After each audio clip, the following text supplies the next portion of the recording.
Hello and welcome back to another episode of the Collective Clicks podcast. This is your host, Brandon Bateman, and today I'm joined by Berney. I talk with Greg all about his journey in real estate investing. Greg has been a client of Bateman Collective for 4 or 5 years at this point.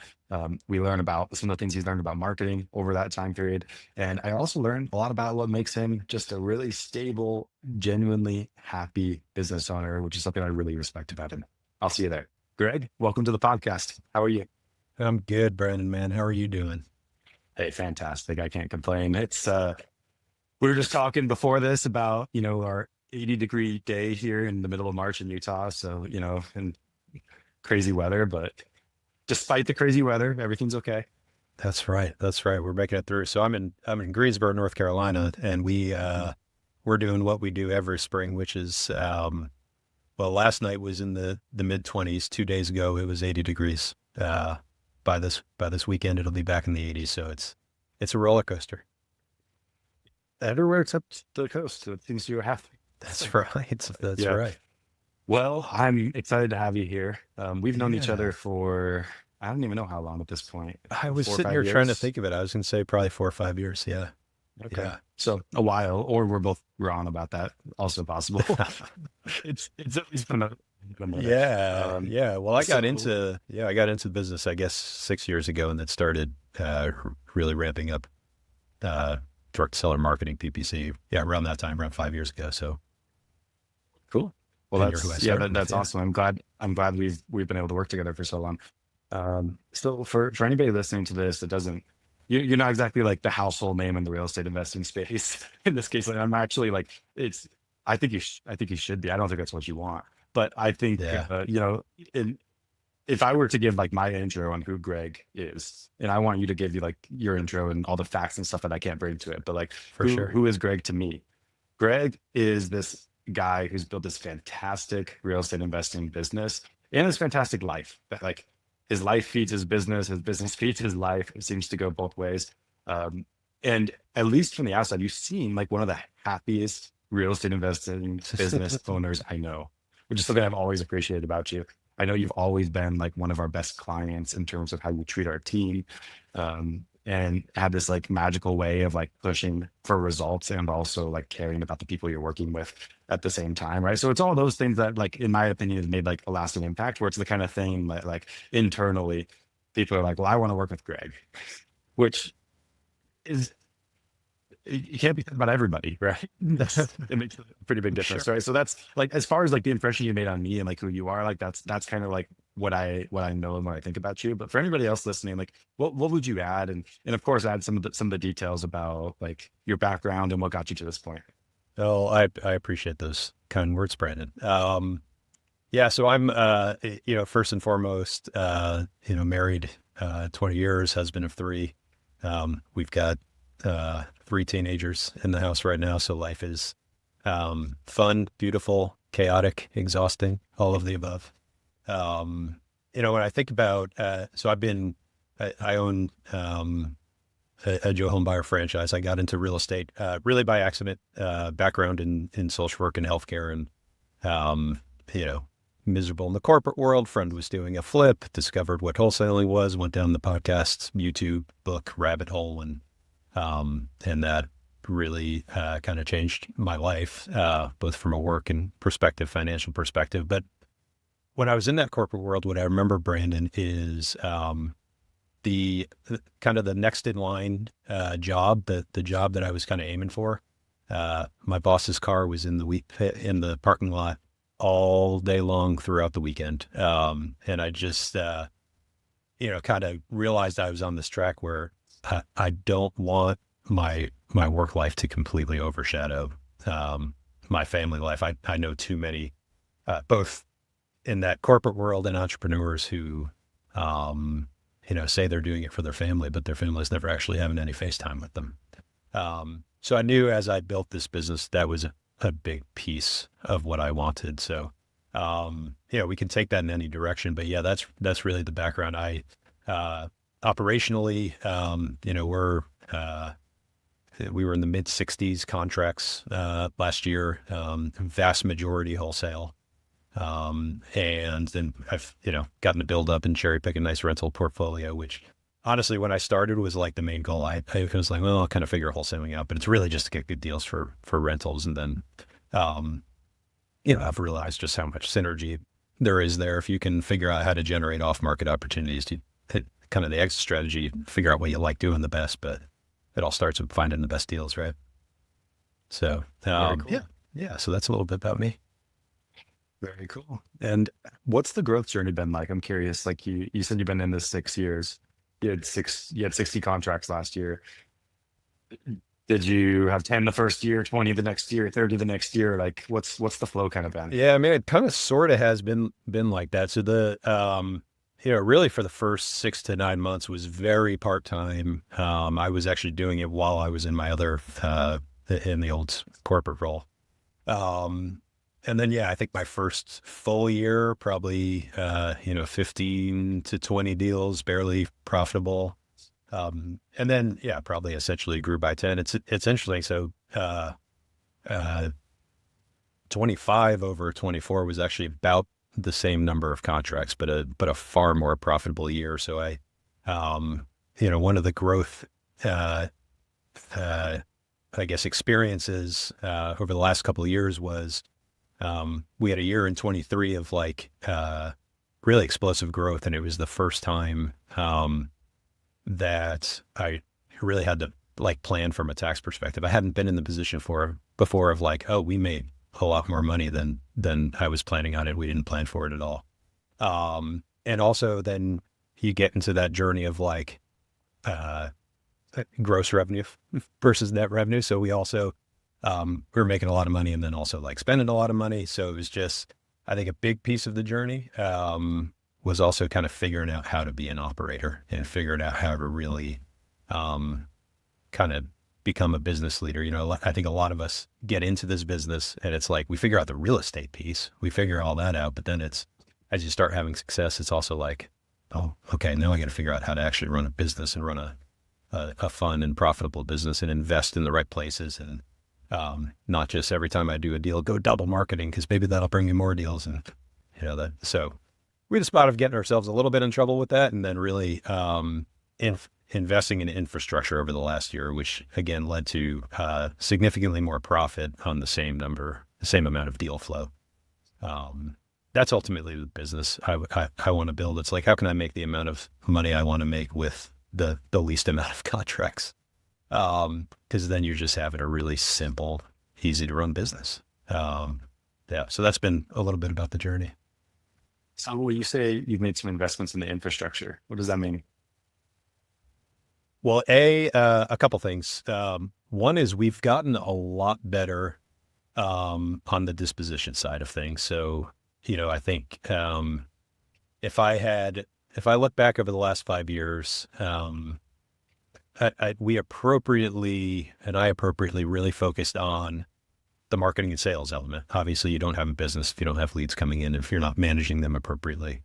But then I think I fell into a trap that a lot of investors do once they start getting really good lead volume, where the dispo strategy almost becomes like hot potato. Like, all right, I got a contract, but like get rid of it, make some money on it so I can go to the next lead. And we just saw how much revenue we were leaving on the table just by not having great processes and people in place.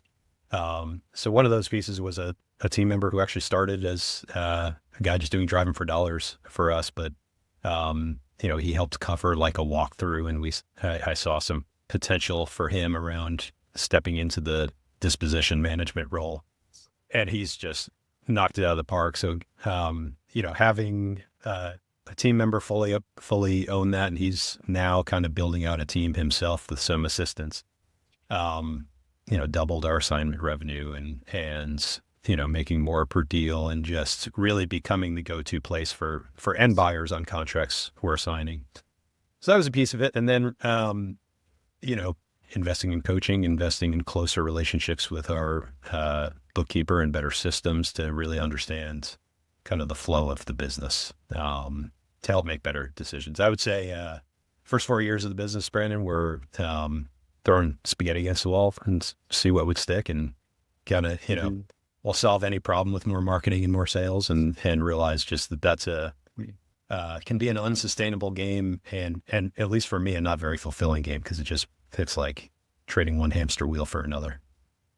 Yeah, yeah, totally understood. I am really curious in the years you've been doing marketing and which I think we've worked together for many of those. And there's also Yeah, other, of course, you're doing other marketing channels. You're doing sure. many, you've done a lot of things over the years. What would you say if you had to give some advice to Greg Berney of like 2020 about marketing? Like Mm. this is what's wrong with your mindset around marketing. This is wrong with what you're doing around marketing, whatever it is. Like, what would that be? Because one thing I admire about you is you have been really consistent, Yeah. which I think helps you learn a lot of lessons, right? Because sometimes when you're always jumping around, you're kind of learning the wrong lessons. Like, oh, like the Hmm. lesson you learned is, well, every time it gets bad, I make some major adjustment, and when I make that major adjustment, Right. things get better. But like, what also tends to happen when things get bad, they also just tend to get better. Like, just That's right. period. That's right. Anyways, That's that's right. why I'm curious. Like, I think you have a good perspective. Yeah, I have a couple thoughts. The first I would say, and newer investors who are new with marketing hate hearing this. Uh, whatever problem you're having with marketing and whatever your metrics show, you probably don't have a marketing problem. You probably have a sales process problem. I think early on, it's so easy to just say, well, I just paid for, PPC for 3 months, or I paid for direct mail for 3 months. I didn't get anything. And the marketing channel gets blamed. We're much more disciplined now in first going to every element of the sales process, from first touch to how are we setting seller appointments, managing those seller appointments, follow up, et cetera. So that would be one key piece of advice I would give newer me is, and I wasn't this bad, but I would facetiously say it's like, do a little marketing, and if it doesn't produce the world's best results in a week, turn that channel off, go to a new channel, turn that channel off, go to a new channel. Um, so I think understanding that success, I think a lot just comes from the sales process is number one. And number two, you hit the nail on the head, is that consistency. And you've just got to be consistent with marketing channels. You got to give them enough time to work. Now, for example, a PPC channel, do you need to give that a year of runway? No. Obviously, you should get some decent leads coming in pretty quickly, but also knowing that you have to give it enough time and to really track the right pieces of information. Again, if people are only tracking like return on ad spend, but the closer going out to the appointment stinks, well, you're going to have what looks like a bad marketing channel. So also measuring those right things. Yeah, I love that. I'm also really curious to ask. So one of the things that you mentioned to me before we got on this podcast is you said something along the lines of, Brandon, I'm not the guy who's going to talk about building a $20 million wholesale business, because like, that's not me, right? I'm more like a lifestyle business guy.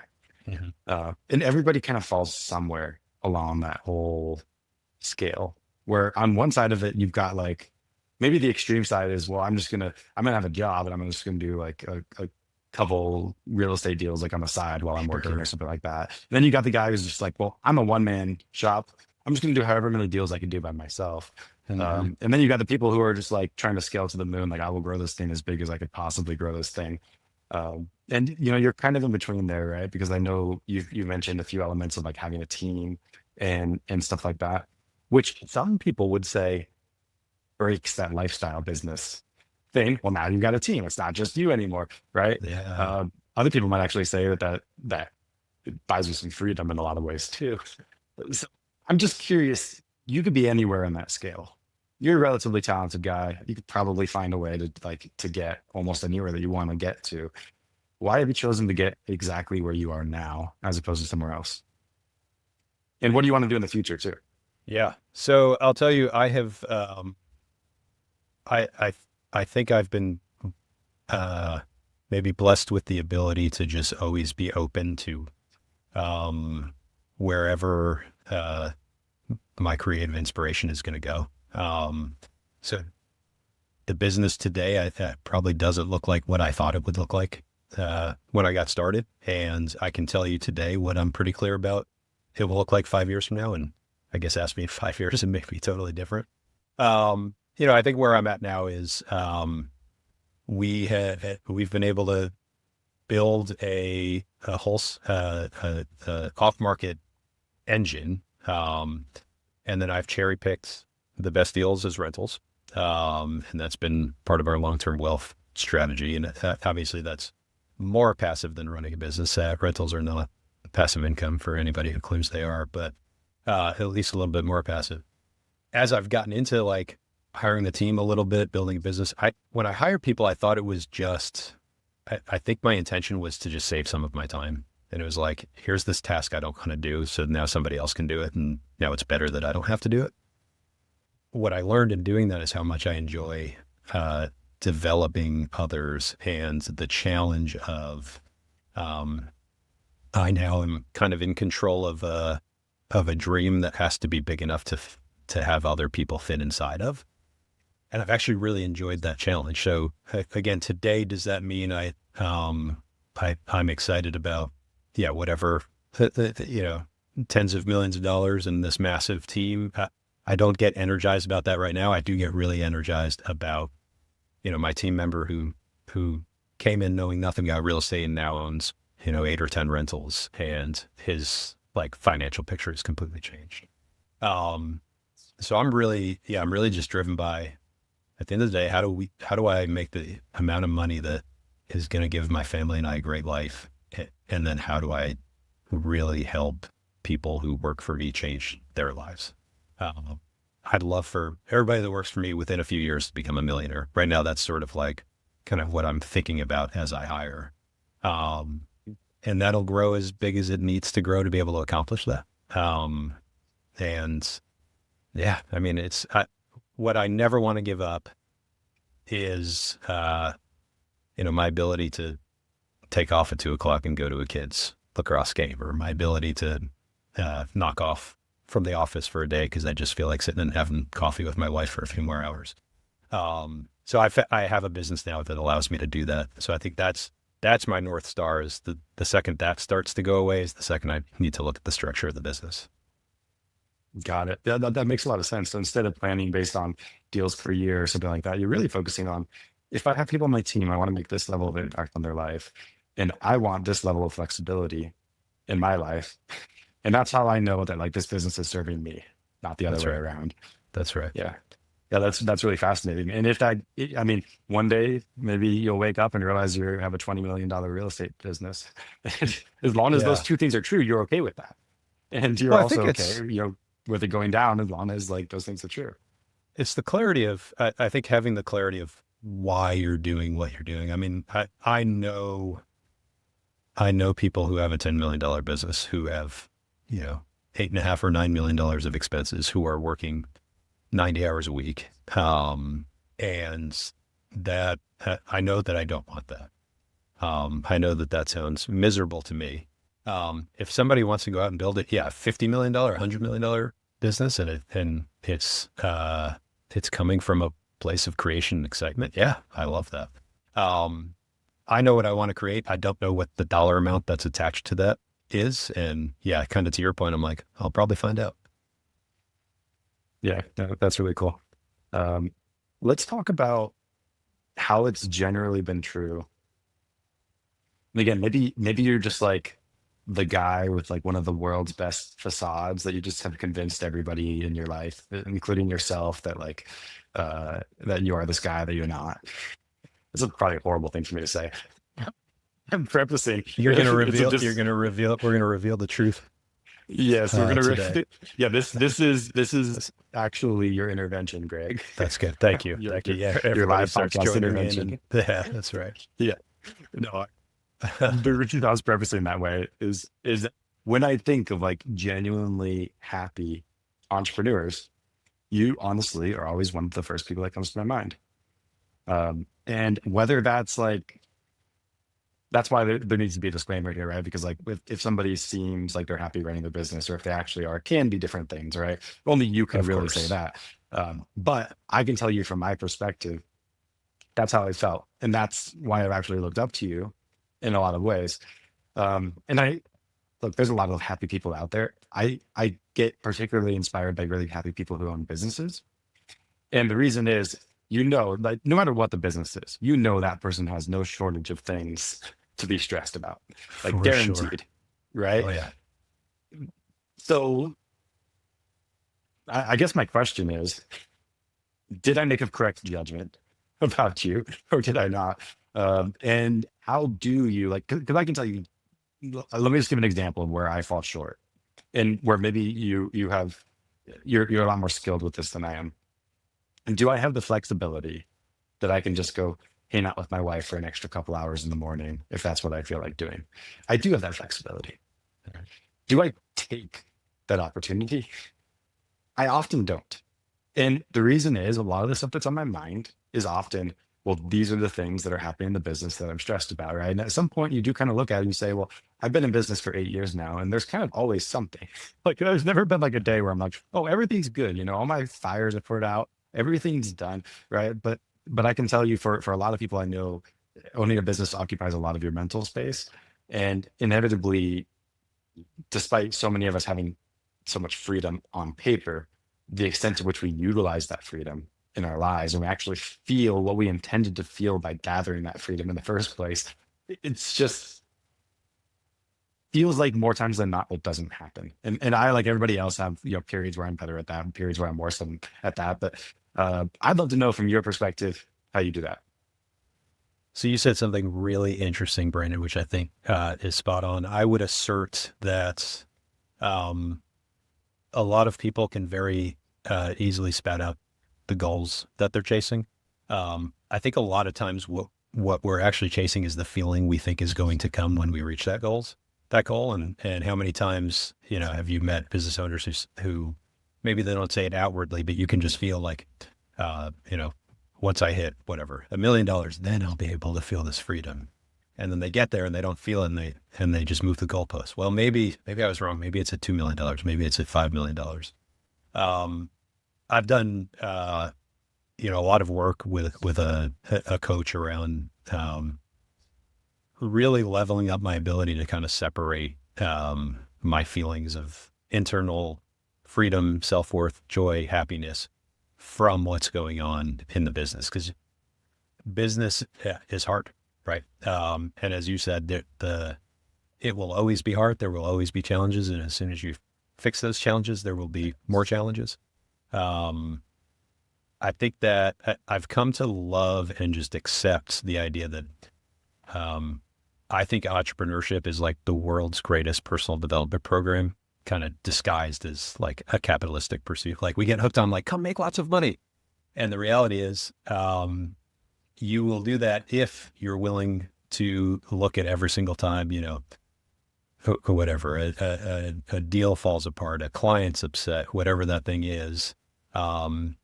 If you can view those as just like little gifts put in your path to grow you into the next version of yourself, I think that has helped me really then approach the business differently, and not sort of try to reject or fight against the natural way of things, which is, yeah, you run business, you're going to have challenges. So I can choose to be unhappy and stressed about the challenges that are there, that are always there, that are never going away. Or I can say, great, what is this challenge going to cause me to have to grow in? And I think we see that happen naturally, right? Like I would imagine if in your business, Brandon, you probably have problems today that take you 30 seconds of response time that would have thrown you off your game for a week in your first year, right? I certainly do as well. And I think that's just, that's the game we're playing. I think at the end of the day is, can this business be a sort of a servant to allow us to grow into the best version of ourselves? Yeah, it's one thing that's been on my mind recently. Like, why? I 100% agree with what you said. I think it's 100% true. But why is it true? If you really think about it, if it's true that a business will grow to its ceiling, which is essentially the person leading that business, Yeah. then it's also true that every time you raise that ceiling because you've become better, the business will grow. And then now it'll be bumping up yet again against another ceiling. Right. And where do you always have problems? Problems exist when you're pushing somewhere you probably shouldn't go. Like you don't currently have the skills to get there. Yeah. Right? Yeah. One of my favorite quotes is experience is something that you get just after you needed it. And it's 100% That's true so with good. business.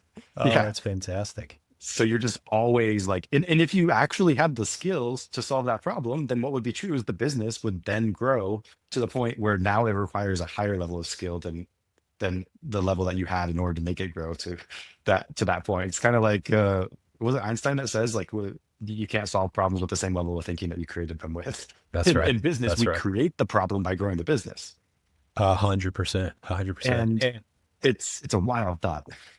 It is. It is. So let's, this is, I'll bring this up because it's actually, in weekly coaching calls I have, this is a lot of the topic of conversation I have with a coach of mine. Um, so when you create those problems, like what's actually happening for you internally? So uh, you have a nervous system whose job is to keep you alive, right? And it sends all the thoughts and beliefs to your brain to either trigger the fight or flight response or not. So when you get whatever sued for the first time, when you get a client scream at you for the first time, when a deal falls apart, what's actually happening inside of your body is a fight or flight response because your nervous system is thinking you're going to die, right? And that's what causes the stress that I'm up late at night. I don't know what to do with this problem. Now you have that experience and you've sort of expanded your capacity to be able to deal with that. I mean, it's why we talk about like everything you've ever wanted is on the other side of your comfort zone, because that comfort zone, again, we can talk about it being comfortable, but there's also like this biological element of like, no, your body like thinks hiring this role that maybe you're not quite ready for is the same as, tempting death.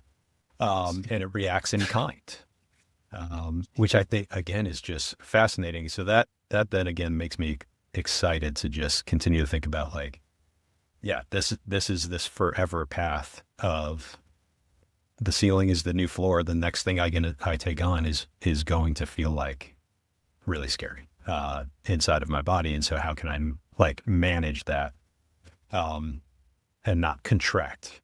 I think that was another piece that has been really helpful for me is when I think about like, I had a period of time where contraction felt terrifying. Like this business can be very cyclical, right? As we look at our business over the last 5 years, we're profitable 5 to 7 months of the year. It's not even profit 12 months out of the year. So we have months that are great and we have months that are horrible. And I would venture to say this business is pretty similar in this space. I didn't want to spend those months where profit was down feeling like everything was going to fall apart tomorrow. I'm the world's biggest failure. Conversely, I didn't want to feel like when some deals happened, I'm the world's greatest real estate investor. And, figuring out a way to detach essentially is what I'm saying. Detach your internal circumstances from your external circumstances. That I think is the most important work I can be doing to help lead and grow the business. Let's take that a little bit further. Like, how does that actually help you long term? I'd argue a lot of what you've been able to accomplish that so many people can't comes down to your ability to keep that level head. And a few examples of it is like when some people are thinking like, oh, well, it's down and this marketing channel is horrible. They cut it and then they create more problems for the business in the future because now they're having consistent marketing. Yeah. A lot of people are like, I personally believe a lot of people, like most people, are really good leaders, like in their core, but the stresses and the attachments to the outcome is what makes us bad leaders in a lot of circumstances, where you start to make like these emotional withdrawals, like with your team, with your vendors, with other people that you work with. And it's impossible to like stay and drink coffee for a couple hours in the morning with your wife before coming to the office, if that's what you want to do, if you feel like you're going to die if you don't go into the office because you're so attached to the outcomes of the business, right? So it's Yeah. crazy when I think of like if something's true based on the fruits of that thing, right? When I think of like this principle that you're teaching right now, and I look at your business and I look at your life, I see so many good things that have come from really that one thing. That you can't design anything extraordinary when you're under the stress of just trying to tread water and make sure that you don't drown. I think far more people than would like to admit are just spending every waking hour reactionary, just in reaction mode, um, rather than, uh, kind of like joyful creation mode. So, so what does that look like? Um, I'll give you an example. If we were talking a couple years ago, and I had a deal fall apart at the last moment, and I'd been counting on the revenue from that deal, and had all these stories attached to security and my family's ability to survive and all that. That deal falling apart like crushes me, right? And I probably stop marketing. I probably stop calling sellers. I probably take some sort of action to regulate internally. I think you kind of mentioned that. We'll just stop marketing because maybe we're going to run out of money, which is probably the worst thing you could do in that scenario. I bring that example up because literally last week it happened. And the seller called me, and I'll spare the details, but basically it threw me for about 20 seconds. And the work that I've done is I was able to identify, okay, that's a circumstance that doesn't match my preference. Obviously, I would prefer for this, $75,000 deal to move forward. But it's not attacking my survival. I'm not tying all of these. I've uncovered these old stories and thoughts that were my makeup that tied that to security and survival. So I think sometimes the work is just the awareness of it. Like when you've been triggered, right? You feel it. Your heart's racing, your stomach's a little bit in knots. And it's just taking those opportunities to kind of sit with it and be like, okay, like, what is this? What is this emotion? Like, what's the story going on behind it? There's usually a story behind it, right? It's not this deal canceled. Oh, bummer. It's this deal canceled. And now my business is going to fall apart. Now my wife's going to leave me, and then I'm going to die dead alone in a ditch, right? Like that's how our brains go. And so I think just bring awareness to that. It helps you then not be so reactive. And then you can actually look at whatever the numbers in the data are telling you, say, okay, that deal fell apart, but whatever. This marketing channel over the last 6 months actually looks like this. So maybe it's a small tweak I need to make, not a kill the whole thing, turn everything off. Yeah, that makes sense. I've been thinking a lot recently about this idea of acceptance. If you think about it, that's like, I'll give you an example. Um, if you look at my wife and you look at me, we have very different levels of acceptance for falling off a cliff and dying. She's like, no, never. Like, I won't get close to the edge of the cliff. Right. And I was thinking this as I was like mountain biking last night. It's beautiful. Like I was going right along like these scree fields, like along a cliff, mountain biking, Cool. sliding around a little bit, like looking at a little bit of exposure to the side and just totally okay with it. And what it comes down to is I have this like level of acceptance where it's like, oh, do I prefer that? No, but that would be okay if I went off this cliff. I actually don't think I would die. I'd probably just be seriously injured. Sure. That's okay. Right. And when you think about that, like death being this like really bad thing, like, some people just learn to accept it, right? You compare that to business, it's completely different, right? Like I personally have a weakness for accepting bad outcomes in business.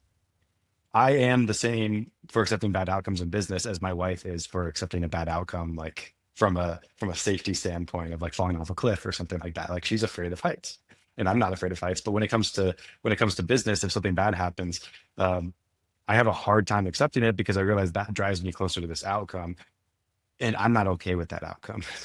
Okay, so what someone told me to do that I've been doing recently is like reading this script every day. I'm like, that might happen, and like this is what it looks like, right? And that's what I learned is like there's this difference between like justifying it and saying, oh, but like, yeah, if the business did crash and burn, like I would technically be okay because of this and stuff like that. And that actually in some ways that fights the outcome versus you just being willing to say like, yeah, that could happen. The business could, like, this deal falling apart could be the end of this business. We might run out of money.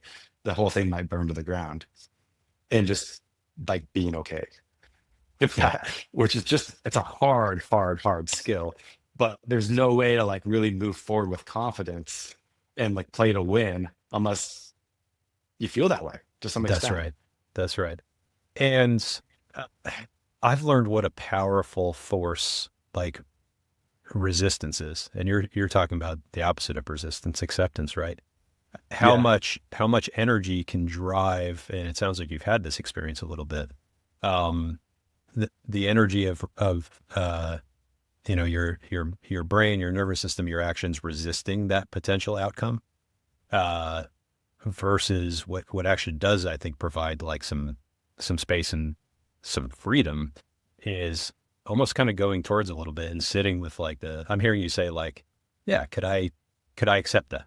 Would I would I be okay? It wouldn't be ideal, of course, but like almost going into that space of like, yeah, if the business fell apart, if XYZ happened, and really kind of like embodying that for a minute does almost in a weird and interesting way release some pressure. Um, and it's almost like think about like the scariest movies are the ones that you don't actually see the monster. They just talk about the monster and the like, right, but you never actually get a direct Mhm. view of it. I think that happens with our, some of those fears and insecurities around running a business that just sort of naming it and being like, okay, yeah, Mhm. let's actually put that on the table. The business crashes and burns tomorrow. What does that look like?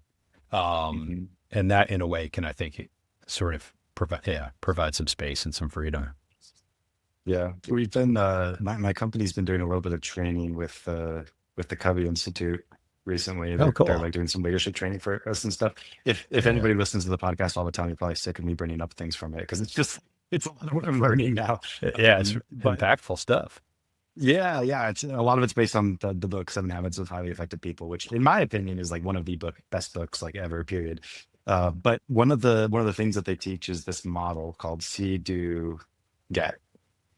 Okay. And it's like they call it the change model, right? It's like how do you change as a person? Like if you're going to change, it's going to have to be true that you now see things differently than you did before.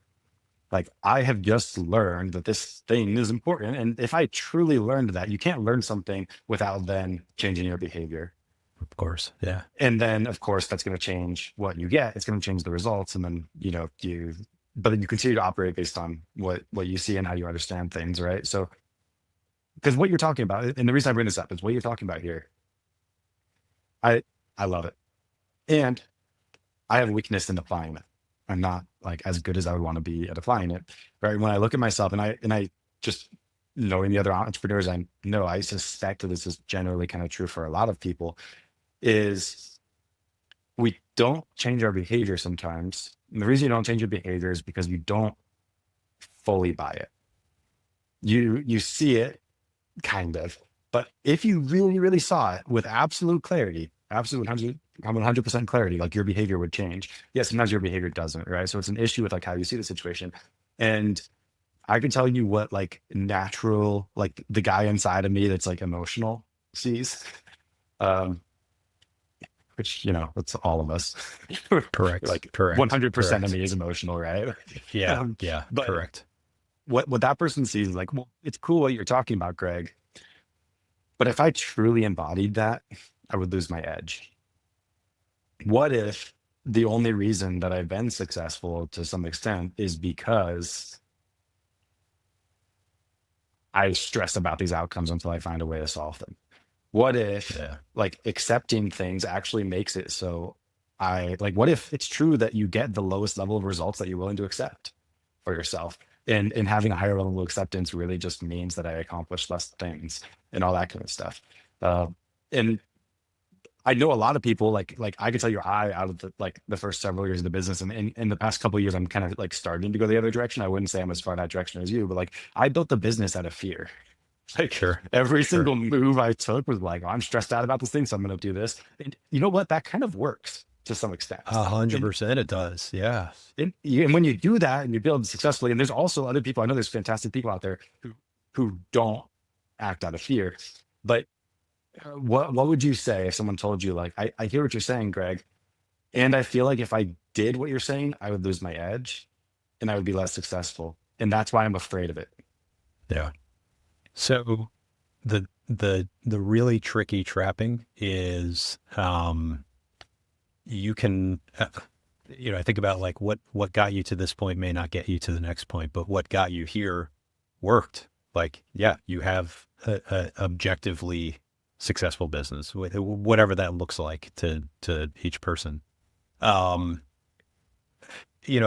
I think what will always create challenges internally and your ability to experience freedom in your life is if that edge is tied to, I can only be okay if. Um, it's pretty rare that somebody's building a business out of fear, out of insecurity, and then they hit a certain revenue number, and all of a sudden the light switches, and it says, "Great, I hit the number. Now I can be perfectly free and calm and happy." I don't know that that happens. I think it's more likely that the goalpost gets moved, and it just catches up with you eventually. And when is it going to catch up with you? I don't know. That's probably different for each person.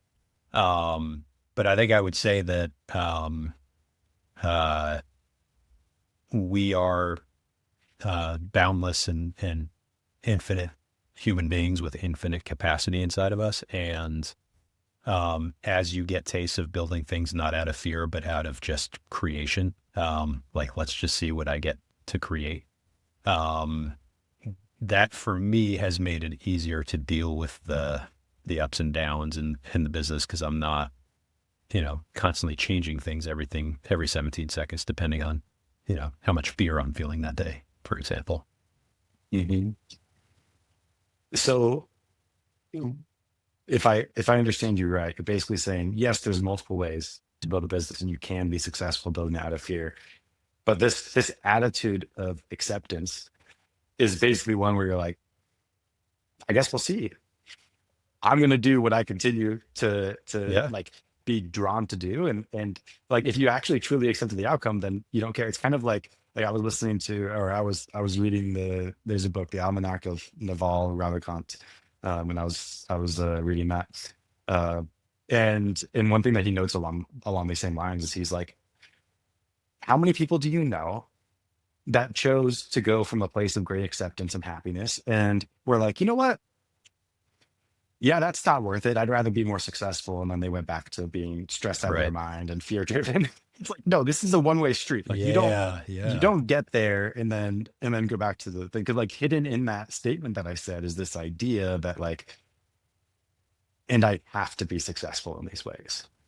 Right. Right. When if you kind of change that compass, it seems like your compass is a lot more like the closer I get to the ideal life that I'd want to live, to the ideal feelings I would like to have, to the way that I show up for my kids, the way that I should show up for my wife, the freedom and flexibility. Like the closer I get to those things, that's what success looks like. And it could be that, cutting your revenue in half next year is what gets you closest to those things.